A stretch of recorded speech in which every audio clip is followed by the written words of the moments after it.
Hi, I'm Donna Ray. And I'm Al Wadley. Welcome to our podcast, Feldenkrais for Life. In each episode, we will discuss ideas and experiences pertaining to the Feldenkrais Method.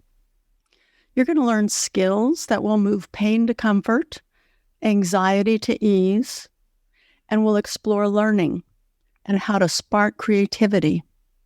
To learn more about Donna, visit her site at donnaray.com. To find Al Wadley, go to achievingexcellence.com.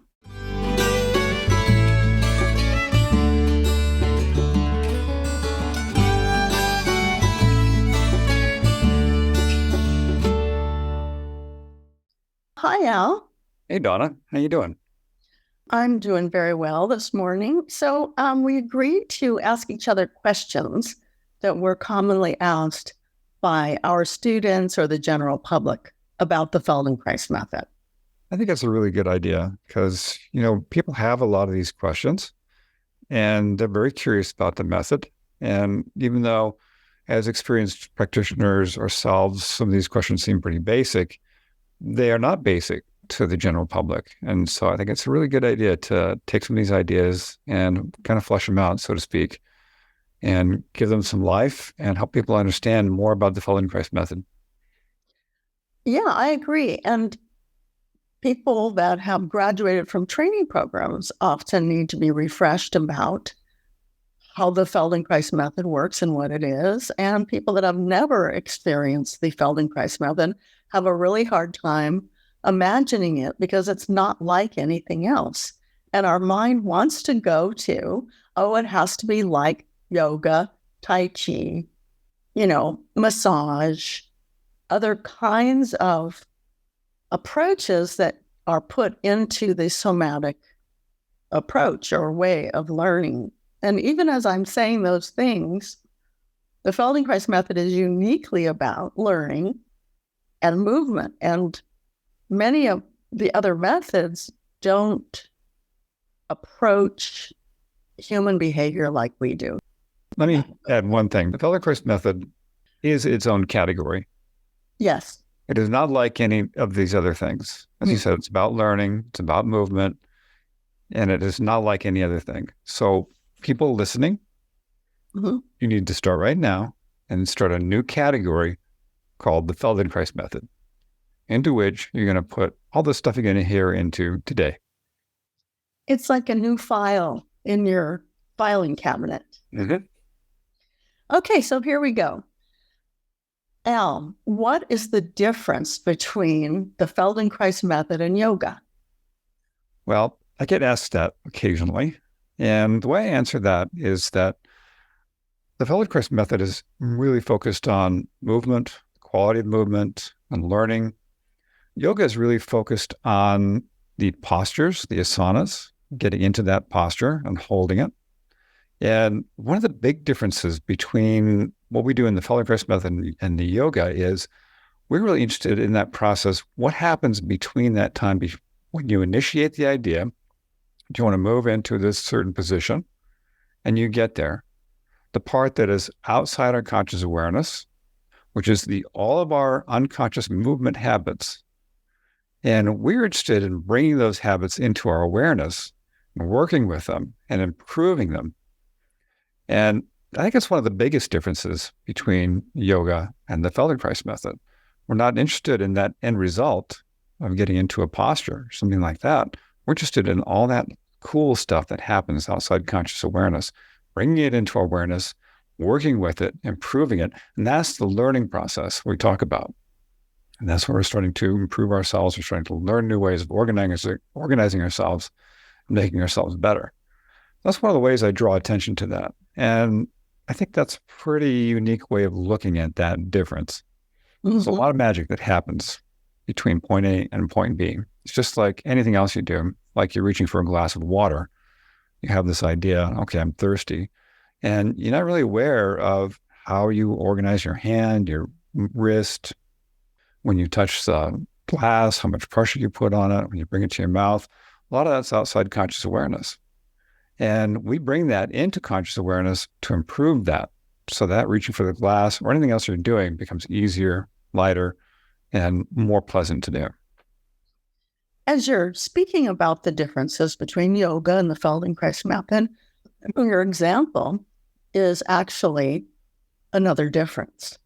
We're interested in functionality and movement and how you can do things and how those things are improved, even something like reaching for a glass of water. And as you said, yoga, it's an aesthetic process, sometimes performance, although I don't think it's meant to be necessarily, of getting into a posture.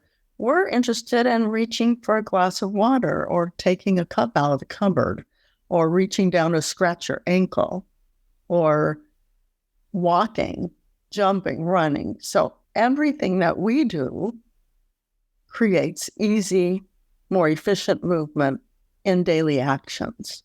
That's vastly different than yoga. Another difference is that yoga in many ways has become very athletic, very exercise oriented, and very effortful. I watched some yoga videos the other day, and the teacher was, man, she was really putting in a lot of effort. You're going to, burn this and do this and work this hard and all this stuff. And it's just like, whoa, that's really intense. And we're not like that. We're like really mellow. We're on the really mellow side. And a lot of people have the conception that you need to have that intensity. You got to work really hard to achieve something. Mm-hmm. And we're proving through our work, through the Feldenkrais method, that is just the opposite. You can improve yourself more by doing less, by reducing effort, slowing down, paying attention to yourself, and you're going to improve more that way. And now here's a challenge to yoga practitioners. If you get some of our Feldenkrais lessons and you do them, so you do 3 or 4 of our lessons, you go back to your yoga practice, it's going to be better. Because we're interested in improving the function and your ability. That generalizes into your practice, and your yoga is going to get better. Yeah, so that is a way to use the Feldenkrais method to improve how you do yoga. It makes it easier.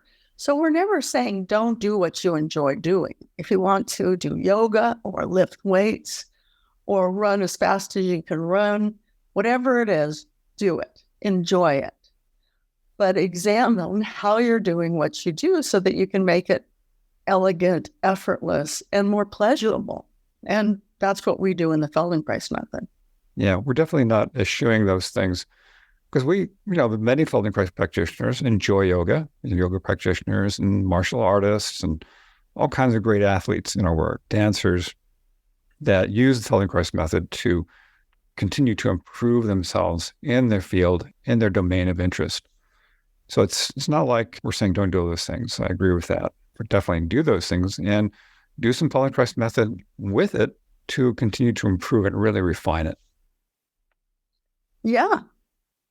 So there's the category of repetitive movement, achievement, trying as hard as you can to do the best you can. And the Feldenkrais method is really the opposite. We have hundreds and hundreds of different lessons. We're interested in process, discovering how to do what you do more easily. And through that process, there are changes in your neurons, the way that your neurons are firing. We're changing the brain, the nervous system through movement awareness. So that's actually very abstract until you do it. But it is the truth. It is the truth. Yeah. It is the truth. All right, Donna, I got a question for you. Okay, let's go. So this came up the other day with a client, and she asked about emotional release in Feldenkrais lessons.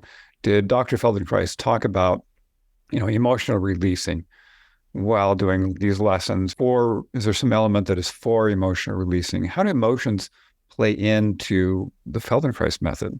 Mm-hmm. It's a question people have a lot. So what do you think about that? Your domain is in psychotherapy and the Feldenkrais method, so I think you're really key on answering that. Well, just the idea of releasing emotions illustrates an assumption about emotions. It's sort of like Pandora's box that you're going to release, or Jack in the Box, right? It's like you're going to release something And then what? So what are you releasing? So we're not made like that. I mean, it's actually kind of fun to release emotions. Before I was introduced to the Feldenkrais method, I did a lot of bioenergetics. And in bioenergetics, you release emotion. You can stomp, shout.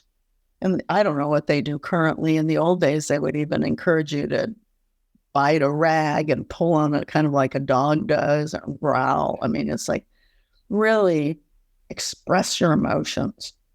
It's fun. It's even kind of like acting. And then your mind makes up stories to promote whatever you're releasing. But that's not actually how emotions are made. So in nanoseconds, we have a feeling, a sensation. We call that interoception. So the sensation arises, and then we name it, and then the story comes up. So we're not interested in releasing emotions in the Feldenkrais method, although people feel extremely joyful, happy, at ease. Sometimes they cry with relief. I can't think of a time where somebody was angry from a Feldenkrais lesson.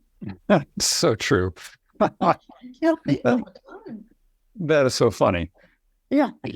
So if I'm working with people, and I do this frequently, I listen to them and we talk and make sense, integrate the events of their lives and their perceptions and their self-image. So we talk before the lesson, and then I give them the lesson on the table. Because if I give them the table lesson first, they're not interested in any of that. They just feel so good and light and easy.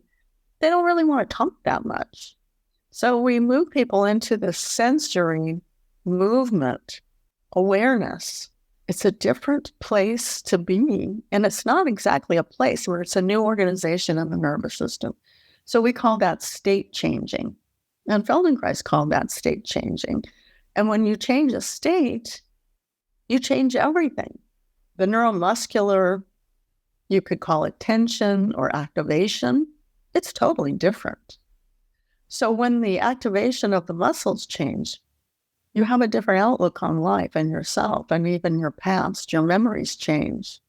They reconsolidate. So, and feelings include all kinds of things, joy, anger, so forth, but also self-respect, inferiority, supersensitivity, how we feel about ourselves, how we feel about other things.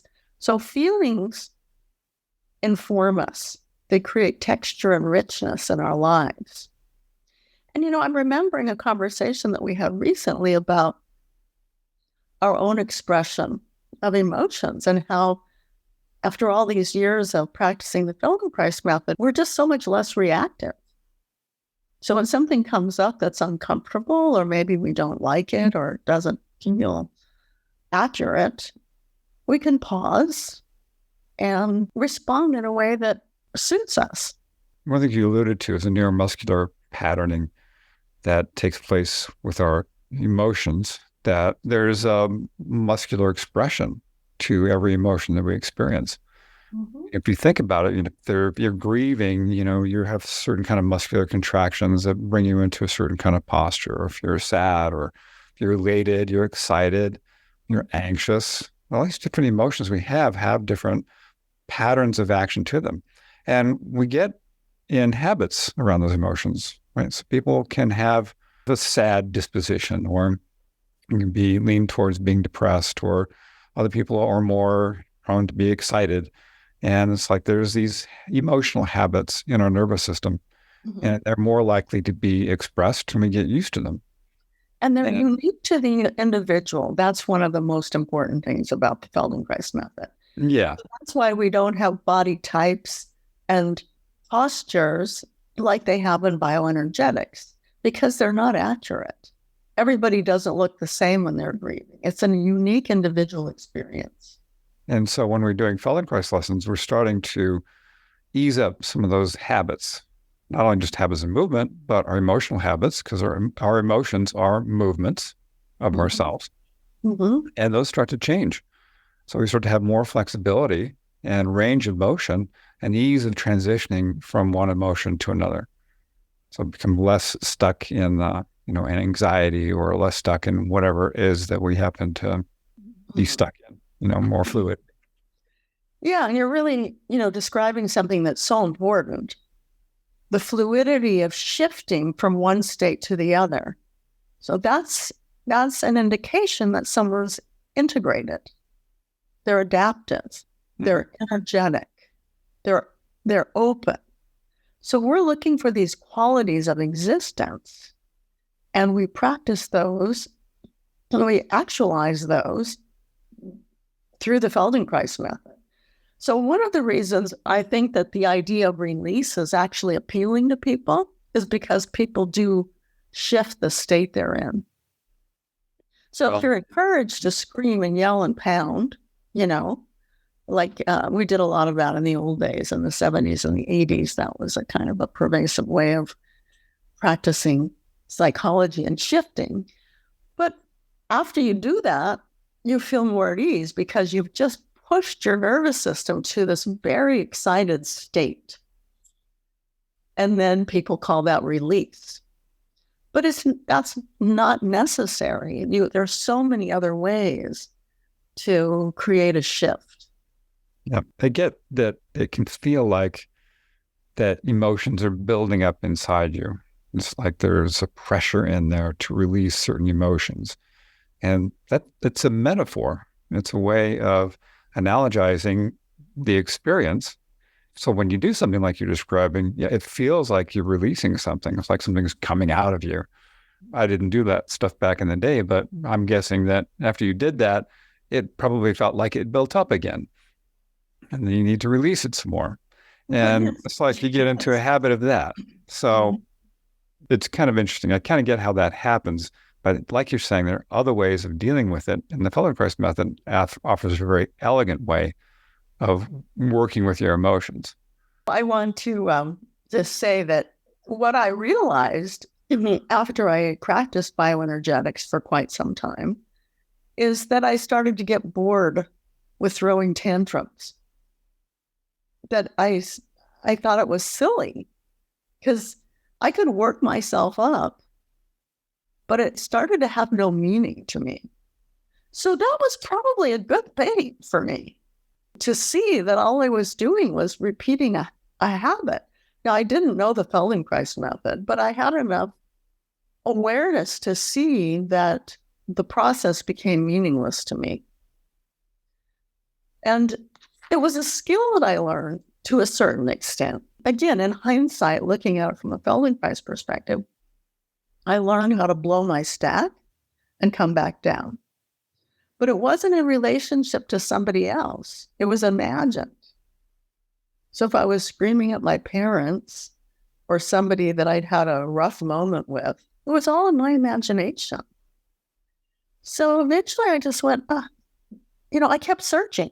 It's not what I wanted to do. I was looking for, a mind-body approach because I didn't think that sitting and only talking to people was satisfying. And I didn't think that I was seeing as an intern working with people that it didn't make any sense to keep asking people, and how do you feel about that? So especially I was working with kids. Well, how do you feel about that when they're in high school? Or it's like I wasn't helping them learn new skills. And that was the orientation, kind of a Rogerian. Certainly respectful listening helps people and connecting with them. So the relationship is what really counts. But it took me years to understand all of that. So in the Feldenkrais method, we have relationship, we have deep connection, and we guide people so that they can understand themselves better through self-observation and movement, and they learn how to shift and express themselves, and their self-image continues to transform over the lifespan. And that's a truly dynamic system, and the Feldenkrais method honors that. Every individual is unique, and we're dynamic systems full of all kinds of expression. There's so much to be said about this. I hope what we're saying makes sense to our listeners. I'd love to hear from you, listeners. So Shall we go on to another question? Yes. Okay. So a commonly asked question is, why don't you stretch in the Feldenkrais method? Because we don't need to. Well, say more, Al. Why don't we need to stretch? So we don't stretch in the Feldenkrais method because the lessons are so well engineered, so well organized that we create length in our muscles without the need for stretching.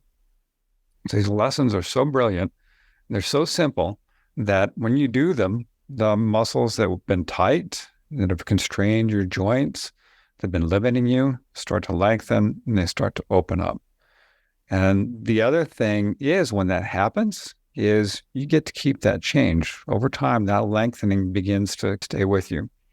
There's always a little bit of shortening that takes place between lessons, just because the daily stressors that we go through, politics and life and challenges that we encounter. But it starts to become something that you can tap back into. You can easily get back into having that length in your spine, length in your hamstrings, length in your legs, length in your stomach, all these places where people hold so much tension and they try to stretch it out. And I get that stretching can feel good. It can even be addictive. I did it many, many years ago. I did yoga decades ago, and I liked that stretching feeling. But it never really changed me much. I didn't get to really keep the change. I think what I liked at the time was that it created a different quality of sensation than that which I was having on an ongoing basis, which wasn't that good, wasn't that pleasant. So it gave me a way under my control to create new sensations for myself. Now, in the Feldenkrais method, I do that same thing, but I do it with ease, do it with grace, and I get to have that length and that on an ongoing basis. So much more comfortable, and I don't have to keep, stretching myself. Yeah, well, typically stretching is localized. So, not always, but typically people stretch their hamstrings by bending forward and touching their toes, for example, or we stretch by reaching up. Now, the difference in the Feldenkrais method is that we're looking at the whole organism. We're looking at the whole person. So I gave a lesson yesterday to someone who wants to learn how to hold her shoulders back and lift her chest more. And she said, so if I do this every day, will I start to have a new posture? And I said, well, notice how much effort it takes to pull your shoulders back. And listeners, you can even experiment with this. If you want your shoulders to be back, well, people then they stretch them back, and it's quite a specific movement with the shoulders. And it takes a whole lot of effort to keep your shoulders back. So if you're standing or even sitting, if you do another movement that is looking up and lifting your chest. So if you're in a situation where you can do that, look up a little bit and lift your chest and notice your spine. So when you look up and lift your chest, notice your shoulders, they move back, but you're not thinking about your shoulders. And if you follow the movement downward, you're probably noticing that you begin to arch your back. So your lower back arches a little bit more. And you could say that your pelvis, your butt, moves back behind you. So if you look up, then look forward. So when you go one direction, you have to go the other direction. So you look up, your chest lifts, and then come back to neutral, come back to the middle, and simply look forward and follow the movement of your spine. Repeat the movement of looking up, lifting your chest, follow the movement of your spine. And notice the relationship between the back of your head and your buttocks. So if you imagine an arc, you can imagine that the back of your head is going toward your pelvis, toward your buttocks. And then come back to the middle. So it's arching back, looking up, and then come back to the middle. So I suggested to my student that she do that movement, to stop trying to pull her shoulders back, because the movement of pulling the shoulders back excludes the movement of the head and the chest. So to change a pattern, we have to change everything. The entire skeleton changes. The neuromuscular system changes. The muscles lengthen on the front of your body when you look up. And if you just pull your muscles so that your shoulders go back, you feel a wider chest, but they can't stay there. There's like a spring action that comes back. So we look at the whole person to change something. So a couple things about that. So one is that when they're pulling their shoulders back, that's a voluntary action. And they're wanting to change an involuntary habit. So you can only pull your shoulders back as long as you can think about it. But as soon as you start thinking about your laundry list, you go back to your old way of being. Yeah. That's not going to change it. But I have worked with some people who were successful in creating a habit of this. I remember one woman I worked with, she came from a military family. Father was a drill sergeant. He'd line up all the kids and everybody had to have perfect posture and everybody to pull their shoulders back and stand rigidly at attention. And this got so deeply in her nervous system that she had done this. She'd stiffened her shoulders. She'd managed to pull her shoulders back and she was kind of stuck in that position. And interestingly, her perception was that she was still rounded forward and that she still had to continue to do this movement of pulling her shoulders back. Mm-hmm. If somebody's successful at that, like she was, then she's creating all kinds of co-contractions of muscles. So the action here in front, trying to bring her forward against work if her pulling her shoulders back, and created more stiffness and more rigidity. So what you propose, your solution is very elegant in that you're engaging from the inside, from deep inside the pelvis up to the spine, creating that length and creating opening in that way. Then, the shoulders go back naturally. You have a much nicer posture, have that ideal image that your client is going for. And it's a much more elegant way to go about achieving that. It's much more integrated. And you start to change more easily the unconscious habits that you wanted to change. Yeah. And people can reinforce that by doing some movements every day. They can do a whole Feldenkrais lesson, take a half an hour to an hour lying on the floor and do that. And some days they might not have time to do a whole lesson, but they can remember looking up and lengthening the spine and recreating the new habit through memory and gentle movement rather than trying to force a change. So that's another difference, using the whole self rather than trying to change one muscle. Well, and the other thing that you introduced there is this idea of repeated movements, making repeated movements, and not just trying to hold it, not pulling it back, just holding it, but doing repeated movements. And that starts to change the whole quality of the muscle tone and the spine and the back in a very elegant way. So that's another big difference between just trying to hold yourself to a posture and hold it so you be correct in what you're doing, but making those small repeated movements starts to generalize that more easily through your whole nervous system. Yeah, well, our time is just about up, and I would like to encourage listeners to send us some questions or comment about the discussion that we've been having today. There's so much more to say about the method and how it compares to other approaches. So I hope you've enjoyed listening and contact us. You can look at my website, donnaray.com, and Al, your website, achievingexcellence.com. That's right. So we have many lessons on our websites, and we'd like to hear about your experience of using those as well. Yeah. So thanks so much for joining us, and look forward to you hearing us next time. Yeah, and be sure to give us a 5-star review on Spotify. Where else? Apple. Apple And Apple. Apple and Spotify. Okay. It's a pleasure talking with you, Alan. To imagine our listeners. It's fantastic. So good. Well, thank you so much. It's great talking with you. Yeah. Thank you. Bye-bye. Bye.